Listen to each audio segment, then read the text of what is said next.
Bonjour, nous sommes le mardi 3 février 2026 et le sujet est la hausse des smartphones. On avait vu précédemment une hausse significative des DRAM, que ce soit DDR5, DDR4, et qui aurait un impact courant 2026 sur d'autres produits de l'électronique grand public comme également les téléviseurs, les laptops, les smartphones, entre autres. Le prix moyen des smartphones dépasse pour la première fois les 400$. Actuellement, 1€, c'est environ 1,20$. Ça fluctue entre 1,15$, 1,20$. Le marché des smartphones a franchi une nouvelle barrière de prix à la fin de l'année 2025. Pour la première fois, les acheteurs du monde entier ont dépensé en moyenne plus de 400$ pour un nouvel appareil. Bien que les ventes unitaires n'aient augmenté que de 4%, le chiffre d'affaires mondial a explosé, atteignant un nouveau record de 135 milliards de dollars. Vous pouvez retrouver les meilleurs des bons plans concernant les smartphones entrée de gamme, en dessous de 300€, entre 400 et 600€ moyenne gamme, et également entre 650 et 1000€ haut de gamme, dans mes playlists bons plans. N'oubliez pas de vous abonner pour plus de news sur le monde de la high-tech ainsi que les bons plans, également sur mon Twitter et en description sous toutes mes vidéos. Vous pouvez les retrouver dans mes playlists et voir mes articles sur mon blog, tous les liens seront en description. N'oubliez pas de mettre un j'aime, un commentaire, de partager, de cliquer sur les liens en dessous de mes vidéos pour soutenir la chaîne. Les chiffres de Counterpoint Research illustrent l'essor du marché des smartphones haut de gamme.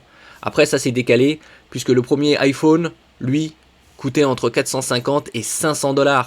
Actuellement, les nouveaux iPhones coûtent au minimum quasi 1000€. C'est 969€, on va dire 1000€. Donc il y a eu une grosse évolution en l'espace de 17 ans. Les clients optent de plus en plus pour des modèles haut de gamme, qui ont aussi l'avantage, en général, d'avoir un meilleur suivi que les autres smartphones. Certains modèles vont jusqu'à 7 ans de update, suivi OS. Par exemple, s'ils sortent avec Android 15, ils sont assurés d'avoir Android 22 par exemple. Ce qui a entraîné une hausse de prix de vente moyen ASP de 3% par rapport à l'année précédente. Toutefois, l'augmentation des prix n'est pas uniquement due au désir de luxe.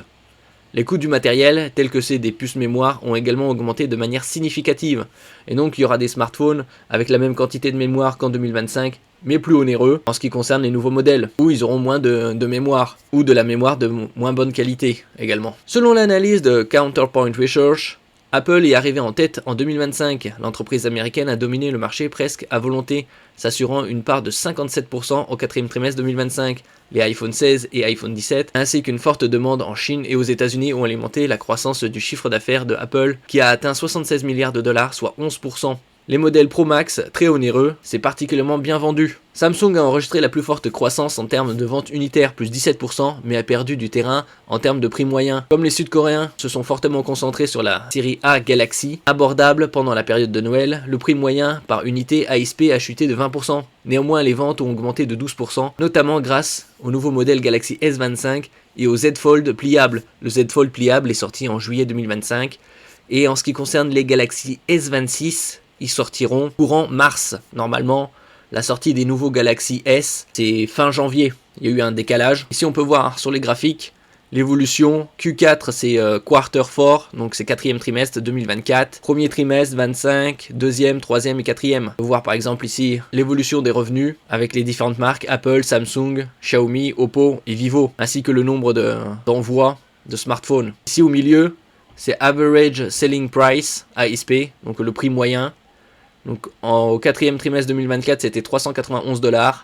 Et au quatrième trimestre 2025, 424$. Donc des smartphones un peu plus onéreux. La situation est moins rose pour Xiaomi. Le chiffre d'affaires et les ventes d'unités ont chuté d'environ 10%. L'entreprise souffre massivement des prix élevés des composants tels que la DRAM et la NAND, qui érodent les marges bénéficiaires de ces modèles économiques. En revanche, Oppo a obtenu de bons résultats dans le segment haut de gamme grâce à la série Reno 14 et au nouveau modèle de la ligne Find. Le chiffre d'affaires d'Oppo a augmenté de 23%.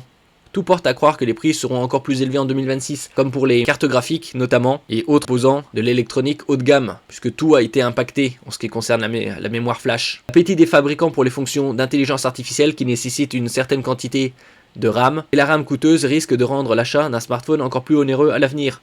Selon les experts de Counterpoint, ceux qui ne pourront pas suivre la hausse des prix seront bientôt confrontés à de graves problèmes. Ils se rabattront sur des modèles un peu plus anciens. Merci pour votre écoute et à la prochaine.